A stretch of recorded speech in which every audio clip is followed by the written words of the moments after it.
যাই হোক, এই তুই কিন্তু যাবি নাকি কালকের মতো অ্যাকশন শুরু করমু? শোনেন, আজকে যতই অ্যাকশন শুরু করেন আমি কথা কমই, কারণ আমি সরকারি চাকরি করি আর উপর থেকে আমার খুব চাপ আসে। এই যে আপনারা টিকটক করেন, অযথা সময় গোনা নষ্ট করেন, ঘুরে ফিরে এগনা নোংরামি করেন রাস্তার ভিতরে, এগনা হয়ে আপনারা কি পান কন্ত? কি পাই মানে? এই তোর মতো পুলিশ এটা বুঝবো না, এটা আমার বিজনেস ডেভেলপমেন্ট, এটা হরে আমি খাই।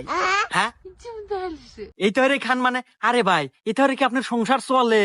আরে ভাই, আমার মতো একটা চাকরি হলেই তো পারেন, মাসে 15,000 টাকা বেতন, বউ চাল না সুখী শান্তি থাকবেন। বেবি, এ কি বলে? মাত্র 15,000 টাকা বেতন? এই আমার ইনকাম সম্পর্কে তোর কোন ধারণা আছে রে? দাঁড়া, তোর ছোট্ট একটা উদাহরণ দেই।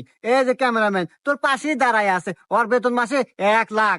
আর এই যে সুন্দরী রমণী বেবি ডল, ওরে নিয়ে আজকে নাচাইতেছি, ওর আজকের দিনে টাকা তুমি কত জানোস? 3 লাখ। বাবলু।